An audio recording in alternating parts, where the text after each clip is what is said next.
Hello welcome to signature IAS academy. ఇవాల్టి current affairs డీటెయిల్డ్గా discuss చేస్తాము.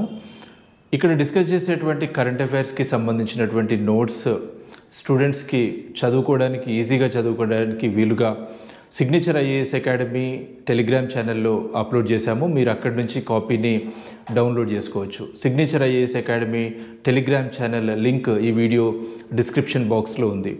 First topic national human rights commission chairperson అపాయింట్మెంట్కి సంబంధించింది. National human rights commission చైర్పర్సన్ని president of India appoint చేస్తారు. President of India ఎవరిని appoint చేస్తారు అంటే ప్రైమ్ మినిస్టర్ చైర్పర్సన్గా ఉండేటువంటి ఒక హై లెవెల్ కమిటీ రికమెండ్ చేసినటువంటి పర్సన్ని ఎన్హెచ్ఆర్సీ చైర్పర్సన్గా ప్రెసిడెంట్ ఆఫ్ ఇండియా అపాయింట్ చేస్తారు.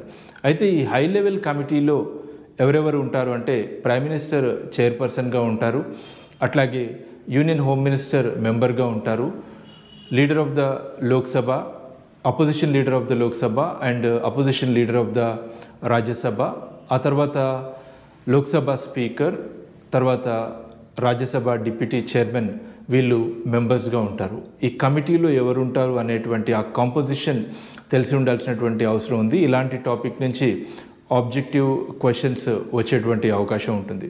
సో ఈ కమిటీ నిన్న మీట్ అయింది. త్వరలోనే నెక్స్ట్ ఎన్హెచ్ఆర్సీ చైర్పర్సన్ని అపాయింట్ చేసేటువంటి అవకాశం ఉంది. నెక్స్ట్ టాపిక్ ఇంటర్నేషనల్ రిలేషన్స్కి సంబంధించింది. నార్త్ కొరియాలోని ప్యాంగాంగ్లో మన ఇండియన్ ఎంబసీ 2021 నుంచి తన ఆపరేషన్స్ని నిలిపేసింది, అప్పుడు కరోనా కారణంగా. అయితే ఇప్పుడు ప్యాంగాంగ్లో మన ఎంబసీ మళ్ళీ ఆపరేషన్స్ని రీసెంట్గా ప్రారంభించింది. 2021లో ఆపరేషన్స్ నిలిపేసినప్పుడు ఎంబసీ క్లోజ్ అయిందనే వార్తలు వచ్చాయి, కానీ దానికి సంబంధించినటువంటి అఫీషియల్ అనౌన్స్మెంట్ ఏదీ లేదు మన ఇండియన్ గవర్నమెంట్ నుంచి. ఇప్పుడు ఎందుకు ఈ స్టెప్ తీసుకున్నారు అనే దానికి సంబంధించి, అంటే మళ్ళీ ఎందుకు ఆపరేషన్ స్టార్ట్ చేశారు అనే దానికి సంబంధించి విశ్లేషకుల అభిప్రాయం ఏంటి అంటే, రీసెంట్ టైమ్స్లో నార్త్ కొరియా రష్యాతో కావచ్చు, అట్లాగే ఇరాన్తో కావచ్చు, ఇట్లా కొన్ని కంట్రీస్తో క్లోజ్ టైస్ ఏర్పాటు చేసుకుంటుంది. అట్లాగే న్యూక్లియర్ వెపన్స్కి సంబంధించి కావచ్చు, తర్వాత మిజైల్ టెక్నాలజీకి సంబంధించి కావచ్చు, చాలా అడ్వాన్స్మెంట్ని సాధించింది. సో ఇప్పుడు ఇండియన్ గవర్నమెంట్ స్ట్రాటజిక్గా ఈ దేశంతో మళ్ళీ టైస్ ఏర్పరచుకునే ఉద్దేశంలో ఇలా ఎంబసీకి సంబంధించినటువంటి ఆపరేషన్స్ని మళ్ళీ ప్రారంభించిందనేది ఎక్స్పర్ట్స్ చెప్తున్నటువంటి విషయం. నెక్స్ట్ టాపిక్ గంగస్ రివర్ డాల్ఫిన్స్కి సంబంధించింది. దీని స్పెషాలిటీ ఏంటి అంటే, ఇది మనకి సంబంధించి మన ఇండియాలో ఇది నేషనల్ ఆక్వాటిక్ యానిమల్ ఇది. సో ఎక్కువగా ఇది గంగా, బ్రహ్మపుత్ర, మేఘన ఈ రివర్ సిస్టమ్స్లో ఉంటుంది. 90% వీటి సంఖ్య ఇండియాలోనే ఉంటుంది. అయితే రీసెంట్ టైమ్స్లో వీటి నెంబర్ తగ్గుతూ వస్తుంది. వీటిని ప్రొటెక్ట్ చేయడానికి, కన్జర్వ్ చేయడానికి ఇండియన్ గవర్నమెంట్ ఇనిషియేటివ్స్ తీసుకుంటుంది. దీంట్లో భాగంగా యూనియన్ ఎన్విరాన్మెంట్ మినిస్ట్రీ సపోర్ట్తో wild life institute of India, ఆ తర్వాత అస్సాం ఫారెస్ట్ డిపార్ట్మెంట్ నిన్న ఒక డాల్ఫిన్ని ట్యాగ్ చేశాయి. అంటే సింపుల్గా చెప్పాలి అంటే వీటికి ఒక ఎలక్ట్రానిక్ డివైస్ని వీటికి అమర్చాయి. దీనివల్ల వీటి కదలికని శాటిలైట్ ద్వారా ట్రాక్ చేయొచ్చు, వీటి హ్యాబిటాట్ ఎక్కడుందో తెలుసుకోవచ్చు, వీటి సంరక్షణకి మరిన్ని చర్యలు చేపట్టవచ్చు. అందుకోసమే గవర్నమెంట్ ఈ ప్రాజెక్ట్ తీసుకుంది. ఇది ప్రాజెక్ట్ డాల్ఫిన్లో భాగంగా తీసుకున్నటువంటిది. దీనికి సంబంధించినటువంటి ఫండింగ్ నేషనల్ కంపా ద్వారా ఈ ప్రాజెక్ట్ని స్పాన్సర్ చేశారు. నెక్స్ట్ టాపిక్లోకి వెళ్తున్నాము. Next topic India and China రిలేషన్కి సంబంధించింది. రీసెంట్గా కజాన్లో జరిగినటువంటి బ్రిక్స్ సమ్మిట్లో మన Indian prime minister Narendra Modi, అట్లాగే చైనీస్ ప్రెసిడెంట్ సమావేశమయ్యారు. ఈ సమావేశంలో తీసుకున్నటువంటి ఒక డెసిషన్ స్పెషల్ రిప్రజెంటేటివ్స్కి సంబంధించినటువంటి మీటింగ్ రిలేటెడ్గా బార్డర్ ఇష్యూకి సంబంధించి ఒక సొల్యూషన్ని వెతికేటువంటి బాధ్యతని స్పెషల్ రిప్రజెంటేటివ్స్కి అప్పగించారు.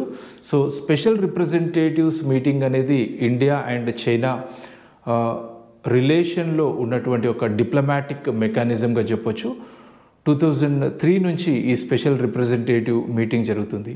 ఇప్పుడు నిన్న 23rd స్పెషల్ రిప్రజెంటేటివ్ మీటింగ్ బీజింగ్లో జరిగింది. మన దేశం నుంచి మన national security adviser Ajit Doval గారు, అట్లాగే చైనా నుంచి చైనా యొక్క ఫారిన్ మినిస్టర్ సమావేశమయ్యారు. దీంట్లో బార్డర్ రిలేటెడ్ ఇష్యూస్తో పాటు మానస్ సరోవర్ యాత్రకి సంబంధించినటువంటి అంశాలు, రెండు దేశాల మధ్యన రివర్ ఏవైతే ట్రాన్స్నేషనల్ రివర్స్ ఉన్నాయో వాటికి సంబంధించి వాటర్ డేటాని షేర్ చేసుకోవడానికి సంబంధించి, అట్లాగే బార్డర్ ట్రేడ్ రిలేటెడ్గా ఇట్లా వివిధ అంశాలు చర్చకు వచ్చాయి.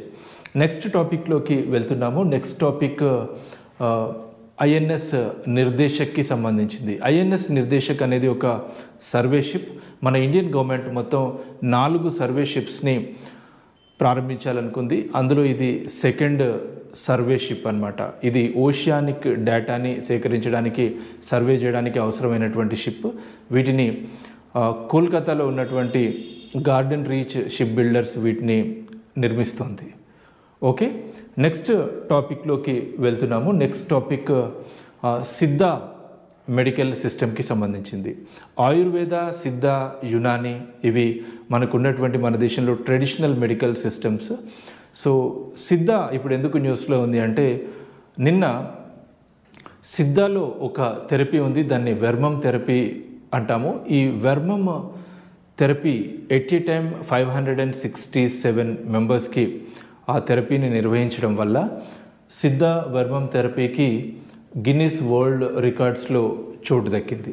సో చెన్నైలో ఉన్నటువంటి నేషనల్ ఇన్స్టిట్యూట్ ఆఫ్ సిద్ధాలో ఈ కార్యక్రమం జరిగింది. దానికి సంబంధించి గిన్నిస్ వరల్డ్ రికార్డ్స్లో చోటు దక్కింది. ఇవి ఇవాల్టి కరెంట్ అఫైర్స్. నెక్స్ట్ డే మళ్ళీ కలుద్దాము. దీనికి సంబంధించినటువంటి పీడిఎఫ్ని మీరు సిగ్నేచర్ ఐఏఎస్ అకాడమీ టెలిగ్రామ్లో డౌన్లోడ్ చేసుకోవచ్చు. టెలిగ్రామ్ ఛానల్ లింక్ ఈ వీడియో డిస్క్రిప్షన్ బాక్స్లో ఉంది. Thank you.